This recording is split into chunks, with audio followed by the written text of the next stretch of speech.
കാരണം നാം ജീവിച്ചുകൊണ്ടിരിക്കുന്ന ഈ കാലഘട്ടത്തിൽ പല തിന്മകളുടെയും വിഷവിത്ത് നമ്മളുടെ കാഴ്ചകളാണ്. നമ്മിൽ പലരുടെയും ബന്ധം തകർക്കുന്നത് പോലും നമ്മുടെ മക്കളിൽ പലരും ലക്ഷ്യം പിഴച്ചു പോകാനും മക്കൾ ശത്രുക്കളായി മാറിക്കൊണ്ടിരിക്കുന്ന കാഴ്ചയും ഇന്ന് സുലഭമാണ്. കാരണം ഓരോരുത്തരുടെ വീടും ഫ്ലാറ്റുകളും റൂമുകളും എന്തിനേറെ മൊബൈലുകൾ പോലും വ്യഭിചാരശാലകളായി മാറിക്കൊണ്ടിരിക്കുന്ന കാഴ്ച. ഇസ്ലാം പാടില്ലെന്ന് പഠിപ്പിച്ച കാര്യത്തിലേക്ക് മാത്രം കണ്ണുകൾ നോക്കുകയും നിങ്ങൾ മാറി നിൽക്കണമെന്ന് ഓർമ്മപ്പെടുത്തിയ കാര്യങ്ങളോട് താല്പര്യം പ്രകടിപ്പിക്കുകയും ജീവിതത്തിന്റെ ആസ്വാദനം കാഴ്ചകളിലും ലഹരികളിലുമാണ് എന്ന് തെറ്റിദ്ധരിച്ചുകൊണ്ടിരിക്കുന്നൊരു തലമുറയും കുടുംബങ്ങളുമാണ് ഇന്ന് ഈ സമൂഹത്തിൽ വർദ്ധിച്ചുകൊണ്ടിരിക്കുന്നത്. അതുകൊണ്ടാണല്ലോ സ്വന്തം നഗ്നത പോലും മറ്റുള്ളവർക്ക് കാണിച്ചു കൊടുക്കാൻ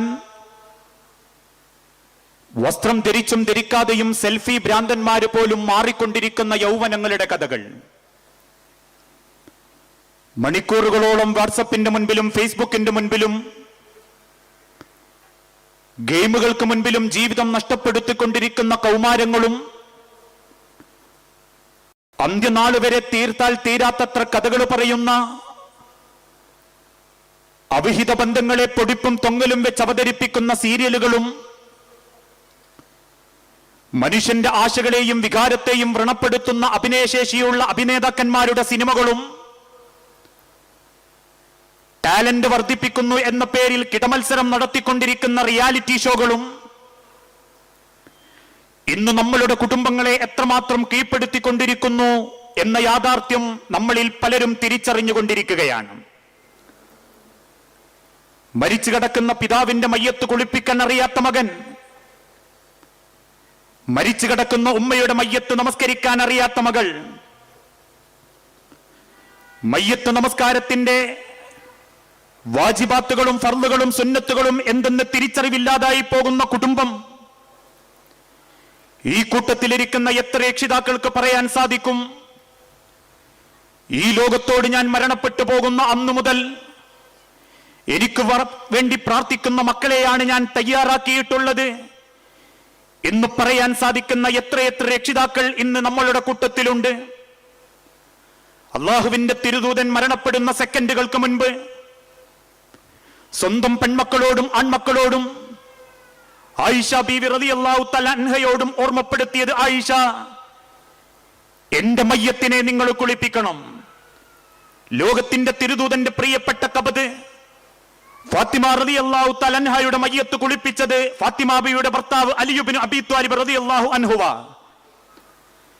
അലി ഇബ്നു അബീ ത്വാലിബ് റളിയല്ലാഹു അൻഹു ഓർമ്മപ്പെടുത്തി, ഫാത്തിമ, നിനക്ക് മുൻപ് ഞാനാണ് മരിക്കുന്നതെങ്കിൽ എന്റെ മയ്യത്ത് നീ കുളിപ്പിക്കണം ഫാത്തിമ എന്ന് തിരിച്ചു പറയുന്ന കുടുംബത്തിന്റെ സന്തോഷത്തിന്റെ സുന്ദരത ഇന്ന് നമ്മളിൽ എത്ര കുടുംബങ്ങൾക്ക് നേടിയെടുക്കാൻ സാധിച്ചു എന്നുള്ളത് കാലഘട്ടം വാരിപ്പിടിക്കുന്ന സൗകര്യങ്ങൾക്ക് പിന്നാലെ പരക്കം പായുന്ന ഓരോ കുടുംബങ്ങളും 1000 തവണ സ്വന്തം മനസ്സിലേക്ക് ചോദിക്കേണ്ട ചോദ്യങ്ങളാണ്. അർഹതപ്പെടാത്ത കാഴ്ചകളിലേക്ക് കണ്ണുകൾ പോകുന്നുള്ളൂ, അർഹതപ്പെടാത്ത കേൾവികളിലേക്ക് മനസ്സുകൾ പോകുന്നുള്ളൂ. അതുകൊണ്ട് തന്നെ നന്മയേത് തിന്മയേത് എന്ന് പലർക്കും തിരിച്ചറിയാൻ സാധിക്കുന്നില്ല. വിശുദ്ധ വേദഗ്രന്ഥത്തിന്റെ ഒരായത്ത് പോലും പഠിക്കാൻ നമ്മൾക്ക് നേരം കിട്ടാത്തത്ര അവസ്ഥ. ആയത്തുകളുടെ നിർവചനം, അതിന്റെ സബബുൻ നുസൂൽ, അതിന്റെ കാരണങ്ങൾ പഠിക്കാൻ നമ്മളെ കൊണ്ട് പറ്റുന്നില്ല. കുടുംബത്തിൽ വിശുദ്ധ ഖുർആൻ പാരായണം നടത്താൻ സാധിക്കുന്നില്ല. ലാ തജ്അലൂ ബുയൂത്തകും മഖാബിറ, നിങ്ങളുടെ വീടുകളെ നിങ്ങൾ കബറിടങ്ങളാക്കരുത് എന്ന് ആവർത്തിച്ച് പഠിപ്പിച്ച ലോകത്തിന്റെ തിരുദൂതന്റെ അനുയായികളുടെ കുടുംബത്തിൽ പോലും ഒരു ദിവസം 10 ആയത്തോതാൻ പലർക്കും നേരം കിട്ടാത്ത ദയനീയമായ അവസ്ഥ. അവരെ കുറിച്ച് ആ വിശുദ്ധ ഖുർആനിലൂടെ അല്ലാഹു തആല ഓർമ്മപ്പെടുത്തിയതും, വലഖദ് ദറഅനാ ലിജഹന്നമ കസീറൻ മിനൽ ജിന്നി വൽ ഇൻസ്, തീർച്ചയായും ജിന്നുകളിലും മനുഷ്യരിലും പെട്ട ഭൂരിപക്ഷം ആളുകൾക്ക് വേണ്ടി ഞാൻ നരകം തയ്യാറാക്കി വെച്ചിരിക്കുന്നു. എന്തേ അവര് ചെയ്ത തെറ്റ്? ലഹും കുലൂബുൻ, അവർക്ക് ഹൃദയങ്ങളുണ്ട്, ലാ യഫ്ഖഹൂന ബിഹാ, അതുകൊണ്ട് നല്ലതൊന്നും അവർ ചിന്തിച്ചിട്ടില്ല. നല്ല കാര്യങ്ങളെ പറ്റിയൊന്നും അവർ ചിന്തിച്ച് മാർഗം കണ്ടെത്തിയിട്ടില്ല. വലഹും അയ്യുനുൻ ലാ യുബ്സിറൂന ബിഹാ, അവർക്ക് കണ്ണുകളുണ്ട് പ്രവാചകരെ, നല്ലതൊന്നും അവർ കണ്ടിട്ടില്ല. വലഹുൻ ആദാനുൻ, അവർക്ക് കേൾവികളുണ്ട് പ്രവാചകരെ, ലാ യസ്മഊന ബിഹാ, അതുകൊണ്ട് നല്ലതൊന്നും അവർ കേട്ടിട്ടില്ല. ഉലൈക കൽ അൻആം, അവരാണ് മൃഗതുല്യരായ ആളുകൾ. കഴുത്തിൽ കയറിട്ട് വലിച്ചാൽ വലിക്കുന്നവന്റെ പിന്നാലെ പോകുന്ന മനുഷ്യരുണ്ടല്ലോ, അവര് അഥവാ മൃഗത്തിന് തുല്യമാണ് ഇക്കൂട്ടരായ മനുഷ്യർ. ബൽഹും അളല്ല്, അല്ല പ്രവാചകരെ, മൃഗത്തെക്കാൾ മോശമാണവർ. കൊടുത്ത ഭക്ഷണത്തിന് വാലാട്ടുന്ന നായയേക്കാൾ, കൊടുത്ത ഭക്ഷണത്തിന് അകിട് ചുരത്തിത്തരുന്ന പശുവിനേക്കാൾ വൃത്തികെട്ടവന്മാരാണ് ആ മനുഷ്യർ എന്ന് ലോകത്തിന്റെ റബ്ബ് ഓർമ്മപ്പെടുത്തിയിട്ടുണ്ടെങ്കിൽ, അങ്ങനെ ഓർമ്മപ്പെടുത്താനുള്ള കാരണം കണ്ണുകളെ അവൻ നിയന്ത്രിക്കുന്നില്ല. ഇന്ന് ചില ആളുകൾക്ക് തോന്നിത്തുടങ്ങി റമളാനിൽ പട്ടിണി കിടന്നാൽ മതി, വേറെ എന്തും ചെയ്യാം. റമളാനിന്റെ പകലുകളിൽ കാഴ്ചകൾ കണ്ട് രസിച്ചിരിക്കുന്നവരുണ്ട്. നോമ്പ് നോറ്റ് പകലുകൾ വെറുതെ ഇരിക്കുകയും നോമ്പ് തുറന്നാൽ കാണാമെന്ന് വിദ്വേഷം കെട്ടുന്ന ആളുകളും നമ്മളെ കൂട്ടത്തിലുണ്ട്. പകല് കാണാൻ പാടില്ല, രാത്രി നമുക്ക് കാണുന്നതിന് കുഴപ്പമില്ല എന്ന ധാരണക്കാരായ ആളുകൾ. പകലുകൾ മുഴുവനും വേണ്ടാത്ത കേൾവികളുമായി ചവിട്ടിൽ തിരികെ കിടക്കുന്ന ആളുകൾ. അത് സംഗീതമാകാം, പരസ്പരം ചെളിവാരിയെറിയുന്ന വൃത്തികെട്ട കാര്യങ്ങളാവാം, അല്ലെങ്കിൽ കക്ഷിത്വത്തിന്റെ വൃത്തികെട്ട സമീപനങ്ങളാവാം. അങ്ങനെയുള്ള കാര്യങ്ങൾ ചെവിയിൽ തിരികെ കിടന്നുറങ്ങുന്ന വ്യക്തികൾ, ഉറങ്ങിത്തീർക്കുന്നവർ, വെറുതെ മുഷിഞ്ഞു കിടക്കുന്നവർ, അല്ലെങ്കിൽ കളിക്കുന്നവർ, ലുഡോ ബോർഡായും കേരംസായും ചെസ്സായും അത്തരത്തിൽ സമയം കൊല്ലുന്ന കളികളിൽ ഏർപ്പെട്ടുകൊണ്ടിരിക്കുന്ന ആളുകൾ, അവരോടൊക്കെ ഓർമ്മപ്പെടുത്തട്ടെ, റമളാനിന്റെ പകലുകളിൽ സമയം തീർക്കുക എന്നതല്ല ഇസ്ലാമിന്റെ മര്യാദ. മറിച്ചോരോ സെക്കൻഡുകളും ഉപയോഗപ്പെടുത്താൻ സാധിക്കുന്ന രൂപത്തിൽ ഉപയോഗപ്പെടുത്താൻ നമ്മെ കൊണ്ട് സാധിക്കണം. സാന്ദർഭികമായി ഓർമ്മപ്പെടുത്തട്ടെ, വീട്ടിന്റെ മുകൾ ഭാഗത്ത് ആകാശത്തേക്ക് തുറന്നു വെച്ചിരിക്കുന്ന വിഡ്ഢിക്കൊടയിലൂടെ സംസ്കാരം, പാശ്ചാത്യ സംസ്കാരം വീട്ടിന്റെ ഉള്ളറകളിലേക്ക് എത്തിത്തുടങ്ങിയപ്പോ പ്രൈമറി വിദ്യാലയത്തിലെ 1-ാം ക്ലാസ്സുകാരനായ കുട്ടിയോട് മോനാരാകാനാ താല്പര്യമെന്ന് ചോദിച്ച സമയത്ത് എനിക്കെന്റെ വീട്ടിലെ TV ആയാൽ മതി എന്ന് തിരിച്ചു പറയുന്നത്ര സംസ്കാര ശൂന്യതയുള്ള കുടുംബങ്ങളായി മാറിപ്പോകരുത്. മക്കൾ ഫിത്നയായി മാറും. ഇത് അള്ളാഹുവിന്റെ വാക്ക, ലോകത്തിന്റെ റസൂലുള്ളാന്റെ വാക്ക. ഈ പറയുന്ന എനിക്ക് നിങ്ങൾക്ക് അത് അറിയിച്ചു തരാനേ ഉത്തരവാദിത്വമുള്ളൂ എങ്കിലും അറിയാതെ പോകുന്ന ഒരു കാര്യമുണ്ട്. നാളെ അള്ളാഹുവിന്റെ കോടതിയിൽ മക്കള് മരിച്ചുപോയ വാപ്പാരെ, മക്കള് മരിച്ചുപോയ ഉമ്മാരെ, രക്ഷിതാക്കള് മരിച്ചുപോയ മക്കളെ, ഭാര്യ മരിച്ചുപോയ ഭർത്താക്കന്മാരെ, ഭർത്താക്കന്മാരില്ലാത്ത ഭാര്യമാരെ, സങ്കടപ്പെടണ്ട. ഒരിക്കൽ കൂടി റബ്ബിന്റെ കോടതിയിൽ നമ്മൾ പരസ്പരം കാണും. റബ്ബ് കാണിക്കും. യുബസ്സറൂനഹും യവദ്ദുൽ മുജ്രിമു, അന്ന് റബ്ബിന്റെ കോടതിയിൽ പരസ്പരം അവർ കാണും. ആ കാണുന്ന സമയത്ത് റബ്ബിന്റെ കോടതിയിൽ സങ്കടപ്പെട്ട് വിനയാന്വിതനായി റബ്ബിനോട് അവർ ചോദിക്കുന്ന ഒരു ചോദ്യമുണ്ട്. ലൗ യഫ്തദീ, ലൗ യഫ്തദീ, എന്നെ മാത്രം രക്ഷപ്പെടുത്താൻ, എന്നെ ഒന്ന് രക്ഷപ്പെടുത്താൻ ഞാൻ നിനക്കെന്തു പകരം തരണം റബ്ബേ? ആരാണ് ആ ചോദിക്കുന്ന വാപ്പ? ദുനിയാവിൽ മക്കൾക്ക് വേണ്ടി കഷ്ടപ്പെട്ട വാപ്പ, മക്കൾക്ക് വേണ്ടി സമ്പാദിച്ചു കൊടുത്ത വാപ്പ, മക്കളുടെ ആഘോഷത്തിന് വേണ്ടി ദുനിയാവ് വാരിപ്പിടിച്ച വാപ്പ, രക്ഷിതാക്കൾക്ക് വേണ്ടി ദുനിയാവിനെ സ്വീകരിച്ച മക്കൾ, ഭാര്യയ്ക്ക് വേണ്ടി ഈ ദുനിയാവിൽ ജീവിച്ച ഭർത്താവ്. ഓരോരുത്തരും ഒറ്റക്കൊറ്റക്ക് റബ്ബിനോട് പറയും, ലൗ യഫ്തദീ, എന്നെ ഒന്ന് രക്ഷപ്പെടുത്തണം, ബിഅദാബി യൗമഇദിൻ, ഇന്നത്തെ ഈ ദിവസത്തിന്റെ ശിക്ഷയിൽ നിന്ന് എന്നെ ഒന്ന് രക്ഷപ്പെടുത്തണം റബ്ബേ. അതിനു പകരമായി നിനക്ക് ഞാൻ ആരെ നൽകും? ബിബനീഹി, എന്റെ മക്കളെ തരും. ആരെ കൊടുക്കും? എന്റെ മക്കളെ തരും. മക്കളെ ആ ലോകത്ത് വേണ്ട. മരിച്ചുപോയ മക്കളെ കുറിച്ച് ആകുലതപ്പെടുന്ന വാപ്പാരെ, ഉമ്മാരെ, സങ്കടപ്പെടണ്ട.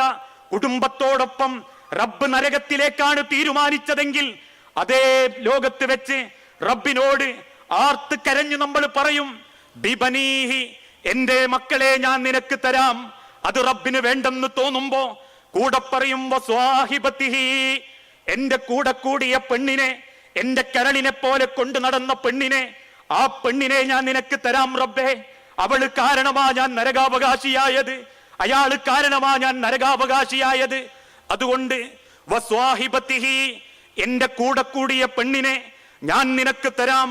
അതോടൊപ്പം തന്നെ വസ്വാഹിബത്തിഹി വഅഖി, എന്റെ ധൈര്യമായിരുന്ന എന്റെ കുടുംബം, എന്റെ സഹോദരൻ, എന്റെ ജ്യേഷ്ഠൻ, എന്റെ വാപ്പ മൂത്താപ്പ, ആ ആളുകളെ നിനക്ക് ഞാൻ തരാം റബ്ബേ. ഇതൊന്നും റബ്ബിന് വേണ്ടാന്ന് തോന്നുമ്പോ വീണ്ടും ആ മനുഷ്യൻ ചോദിക്കും വസ്വാഹിബത്തിഹി വഅഖി വഫസീലതി ഇല്ലതി തുവി, ഭൂമിയിൽ ഞാൻ സമ്പാദിച്ച സമ്പത്തുകൾ, വാരിക്കുട്ടിയ തെങ്ങിൻ തോപ്പുകൾ, അടയാളങ്ങൾ ഇട്ട് സമ്പാദിച്ച ബാങ്ക് ബാലൻസുകൾ, ഇതൊക്കെ നിനക്ക് തരാം റബ്ബേ. വമൻ ഫിൽ അർളി ജമീആ, ഈ ഭൂമിയിൽ എന്തു വേണം നാദാ നിനക്ക്, അതൊക്കെ ഞാൻ നിനക്ക് തരാം റബ്ബേ. സുമ്മ യുൻജി, എന്നെ മാത്രം ഒന്ന് രക്ഷപ്പെടുത്തണം. ആ പറയുന്ന ലോകത്ത്, ആ പറയുന്ന സെക്കൻഡിൽ ഓരോ രക്ഷിതാക്കളുടെ അരികിലേക്കും മക്കള് കടന്നു വരും. അള്ളാഹുവിന്റെ തിരുദൂതൻ ഓർമ്മപ്പെടുത്തി പാപ്പാന്റെ മുൻപിൽ വന്ന് ആ മക്കള് ചോദിക്കും, പൊന്നുവാപ്പാ നിങ്ങൾ എന്തൊക്കെ എനിക്ക് നൽകി? എന്റെ സമ്പാദ്യം, എന്റെ കുടുംബം, എന്റെ സൗകര്യം, ഇതൊക്കെ നിങ്ങൾ എനിക്ക് തന്നിട്ടില്ലേ വാപ്പാ? ഉണ്ട് മോനെ, ഇതൊക്കെ എനിക്ക് തന്നിട്ടും എന്റെ പൊന്നുവാപ്പാ നല്ലൊരു ഉമ്മയെ നിങ്ങൾ എനിക്ക് തന്നില്ലല്ലോ എന്ന് മക്കള് ചോദിക്കുമ്പോ അപമാനഭാരം കൊണ്ട് തലകുമ്പിട്ട് നിൽക്കുന്ന ഉമ്മാന്റെ ചരിത്രം ഞാനല്ല മനുഷ്യരെ വിശദീകരിച്ചത്, ലോകത്തിന്റെ തിരുദൂതന. അതേപോലെ ഉമ്മാന്റെ അരികിൽ ചെന്ന് മക്കള് ചോദിക്കും, പൊന്നുമ്മ എന്തൊക്കെ നിങ്ങൾ എനിക്ക് തന്നു? എന്റെ പാർപ്പിടം, എന്റെ വസ്ത്രം, എന്റെ ഭക്ഷണം, ഇതൊക്കെ എനിക്ക് തന്നിട്ടും ഉണ്ട് മോനെ, ഇതൊക്കെ നിങ്ങൾക്ക് വേണ്ടിയാ ഉമ്മ കഷ്ടപ്പെട്ടത്. എന്നിട്ടും എന്റെ പൊന്നുമ്മ ഒരു നല്ല വാപ്പയെ നിങ്ങൾ എനിക്ക് തന്നില്ലല്ലോ എന്ന് മക്കള് ചോദിക്കുമ്പോ അപമാനഭാരം കൊണ്ട് തലകുമ്പിട്ട് നിൽക്കുന്ന ഒരു വാപ്പാന്റെ രൂപം ലോകത്തിന്റെ തിരുദൂതൻ വിശദീകരിച്ചിട്ടുണ്ട്. അതുകൊണ്ട് രക്ഷിതാക്കളെ, അതുകൊണ്ട് യുവാക്കളെ, അതുകൊണ്ട് മനുഷ്യരെ, അസ്സിനത്തു ബിൽ ഐനൈൻ, കണ്ണുകൾ നാശത്തിലേക്ക് പോകുന്ന, വ്യഭിചരിക്കപ്പെടുന്ന, അർഹതപ്പെടാത്ത കാഴ്ചകൾ, ആ കണ്ണുകളെ നിയന്ത്രിക്കണേ. അതിലേക്ക് നോക്കരുതേ. നടിക്കുന്ന നടി എന്റെ ഉമ്മയല്ല, എന്റെ പെങ്ങളല്ല, എന്റെ ഭാര്യയല്ല, ഏതെങ്കിലും രക്തബന്ധവുമായി കൂട്ടിയോജിപ്പിക്കാൻ പറ്റിയ പെണ്ണല്ല. ആ പെണ്ണിന്റെ നറുങ്ങ സംഭാഷണങ്ങൾക്കും അഭിനയത്തിനും ഞാൻ എന്റെ കണ്ണ് വെച്ച് കൊടുത്തിട്ടുണ്ടെങ്കിൽ അസ്സിനത്തു ബിൽ ഐനൈൻ, കണ്ണുകളെ കൊണ്ടുള്ള വ്യഭിചാരമാണ്. കേൾക്കണേ ഉമ്മാരെ, കേൾക്കണേ പെങ്ങളെ, കേൾക്കണേ പെൺമക്കളെ. കണ്ടു തീരാത്ത സീരിയലിൽ, കണ്ടു മതിവരാത്ത റിയാലിറ്റി ഷോകളിൽ ഏതെങ്കിലും ഒരു ആണിന്റെ കൊഞ്ചലുകൾക്ക് വേണ്ടി കണ്ണുകൾ ആർത്തിപിടിച്ചു നോക്കിയിട്ടുണ്ടെങ്കിൽ അസ്സിനത്തു ബിൽ ഐനൈൻ, കണ്ണുകളെ കൊണ്ടുള്ള വ്യഭിചാരമാ. അവന്റെ വാർത്ത കേൾക്കാൻ, അവന്റെ സംസാരം കേൾക്കാൻ, അവളുടെ അവതരണം കേൾക്കാൻ ചെവികൾ വെച്ച് കൊടുത്തിട്ടുണ്ടെങ്കിൽ അസ്സിനത്തു ബിൽ ഉദ്നൈൻ, ചെവികളെ കൊണ്ടുള്ള വ്യഭിചാരമാ. അതിനുവേണ്ടി നിങ്ങൾ യാത്ര ചെയ്തിട്ടുണ്ടെങ്കിൽ, അതിനുവേണ്ടി നിങ്ങൾ നടന്നിട്ടുണ്ടെങ്കിൽ അസ്സിനത്തു ബിൽ റിജ്ലൈൻ, കാലുകളെ കൊണ്ടുള്ള വ്യഭിചാരമാ.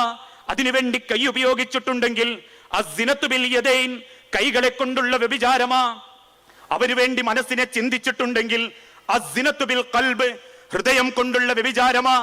ആദമിന്റെ മക്കൾക്ക് വ്യഭിചാരത്തിന്റെ ഓഹരി രേഖപ്പെടുത്തിക്കൊണ്ടിരിക്കുമ്പോ എന്റെ കുടുംബങ്ങളിൽ, എന്റെ വ്യക്തി ജീവിതത്തിൽ ആ ഹറാമാക്കപ്പെട്ട കാഴ്ചകളിലേക്ക് ഇനി ഞാനില്ല, എനിക്കത് വേണ്ട, എന്റെ കുടുംബത്തിൽ ആ ഫസാദ് വേണ്ട എന്ന് തീരുമാനമെടുക്കാൻ കഴിയാത്ത ഒരാൾക്ക് പോലും ഈ പരിശുദ്ധ റമദാനിൽ, അഹ്ലൻ റമദാനിൽ ഒരു മാറ്റവും കൊണ്ടുവരാൻ സാധിക്കുകയില്ല. വല്ലാഹി റബ്ബാനെ സത്യം, സാധിക്കുകയില്ല. കാഴ്ചകളെ, മനസ്സുകളെ നിയന്ത്രിക്കാത്ത കാലത്തോളം മാറ്റങ്ങൾ കൊണ്ടുവരാൻ നമ്മെ കൊണ്ട് സാധിക്കുകയില്ല. ഹറാമാക്കപ്പെട്ട കാഴ്ചകളെ പോലെ കേൾവികളെയും നിയന്ത്രിക്കണേ. കാരണം ചെവികളിലൂടെ പിശാചിന്റെ കൊയലൂത്തുകൾ മുസ്ലിം സമുദായത്തെ സ്വാധീനിച്ചു കൊണ്ടിരിക്കുന്നു. സഹാബാക്കൾ ചോദിച്ചു, തിരുദൂതരെ ഏതാണ് ആ പിശാചിന്റെ കൊയലൂത്ത്? വമിനന്നാസി മൻ യശ്തരീ ലഹുവൽ ഹദീസ്, ആ വിനോദ വാർത്തകൾ വില കൊടുത്തു വാങ്ങുന്ന ഒരു ജനത വരും. മുസ്ലിം സമൂഹത്തിൽ വിനോദ വാർത്തകൾ വില കൊടുത്തു വാങ്ങുന്ന ഒരു ജനത വരും. ഏതാണ് തിരുദൂതരെ ആ വിനോദ വാർത്ത? ഇന്നഹു അൽ ഗിനാ, അത് സംഗീതമാണ്, വാദ്യോപകരണങ്ങൾ ഉപയോഗിച്ചുകൊണ്ടുള്ള പാട്ടാണ്. ഇന്നല്ലാഹ ഹറമ അലൈക്കുമുൽ ഖംറി വൽ മൈസിരി വൽ ഖുബാ, കള്ളും ചൂതാട്ടവും അല്ല എങ്ങനെ നിഷിദ്ധമാക്കിയോ അതേപോലെ നിങ്ങൾക്ക് കൂബയും നിഷിദ്ധമാക്കി. സഹാബത്ത് ചോദിച്ചു, തിരുദൂതരെ, മൽ കൂബ, എന്താണ് ഈ കൂബ എന്നതിന്റെ അർത്ഥം, അതിന്റെ വിശദീകരണം? ഇബ്നു മസ്ഊദ് റളിയല്ലാഹു അൻഹു എഴുന്നേറ്റ് നിന്ന് സഹാബാക്കളോട് ഓർമ്മപ്പെടുത്തി, ഇന്നഹു അൽ ഗിനാ, അത് സംഗീതമാണ്, അത് വാദ്യോപകരണങ്ങൾ ഉപയോഗിച്ചുകൊണ്ടുള്ള പാട്ടാണ്. ആരൊക്കെ ന്യായീകരിച്ചാലും, മാപ്പളപ്പാട്ടല്ലെന്ന് പറഞ്ഞാലും, അതിനെക്കൊണ്ട് പ്രത്യേകിച്ച് ദോഷമില്ലെന്ന് കൽപ്പിച്ചാലും, മനസ്സിനൊരു റിലീഫാണെന്ന് സ്ഥാപിച്ചാലും, എന്തൊക്കെ ആശ്വാസം നൽകുമെന്ന് വ്യാഖ്യാനിച്ചാലും, അതേ വ്യാഖ്യാനം ലോകത്തിന്റെ തിരുദൂതനും ഓർമ്മപ്പെടുത്തിയിട്ടുണ്ട്.